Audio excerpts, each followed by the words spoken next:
Hey there folks, Mark Johnson, tech-snobs.com. I'm going to be doing a full review on the Motorola Droid Razr Max HD. Been using this, for a good couple weeks now. I'm really impressed, and I'm really impressed for a few reasons. The main thing is, of course, the battery life. It still has the best battery life. I will say, though, the Galaxy Note 2 does really... it's pretty much right up there with it. But just kind of the reality of this thing is if you're looking for a phone that has, the best battery life, or you want something to last you through the day, I've gotten on a couple occasions almost 2 days, more than 2 days of a battery life on it. And it's kind of crazy. One day, 19 hours. I still had 25% left. Let's see where I'm at now. If I go into battery, yeah, on this 2 days and 22 hours for, obviously I hadn't been using this is my main phone the past few days, but the fact that even the standby time is like that and it's just still rolling, it really says a lot about the device. About the device itself, the display is nice. It is 720p. When I think about last year's Razr, it was thin. One of the downfalls was the battery life wasn't all that great.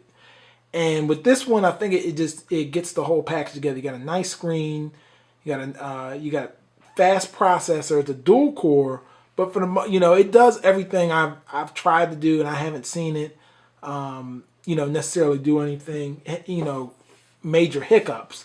I'm gonna go ahead and run the Quadrant Standard benchmark on it. I want to say when I was running it, I was getting around speeds of like what the HTC One X would get. I think it's around maybe 4,000 or 5,000. But while that's running, more things about the device. I mean, of course, you got your volume rocker there and your power buttons.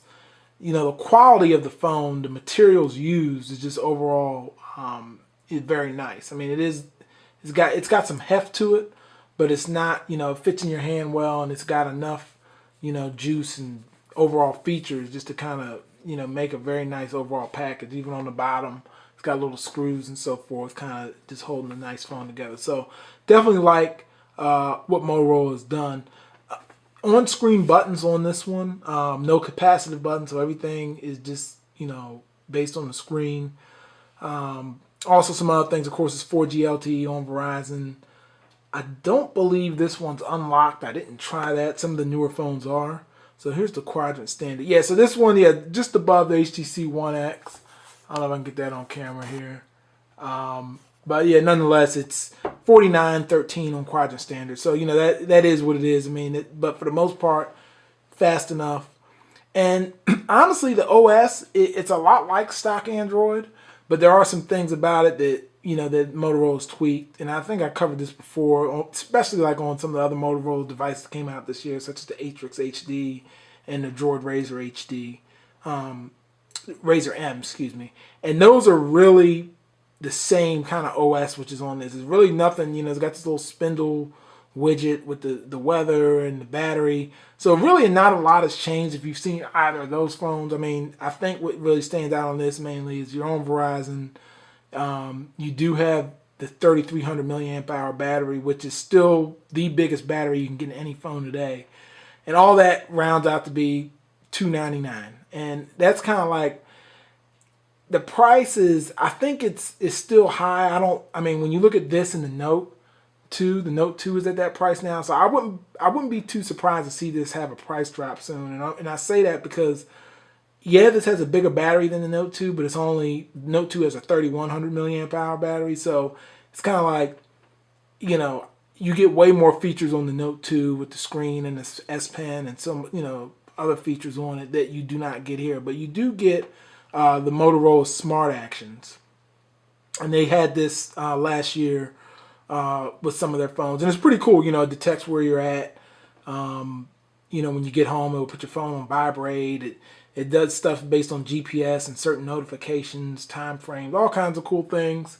It's definitely one of those things where, it's not something everybody would use, but, some people will find a benefit in using it. But other than that, like I said, it's a Motorola. If you like Motorola products, you'll probably like this. You do got an HDMI port. You can plug it in and so forth. So I can recommend it only, but I'm not going to recommend it currently based on the price. I mean, I can recommend it probably at $199.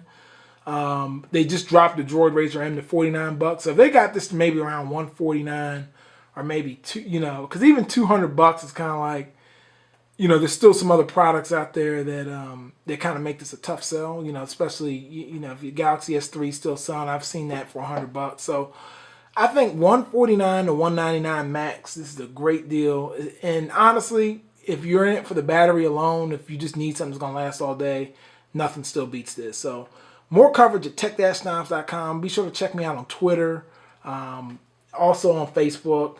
Thanks for watching. Take care.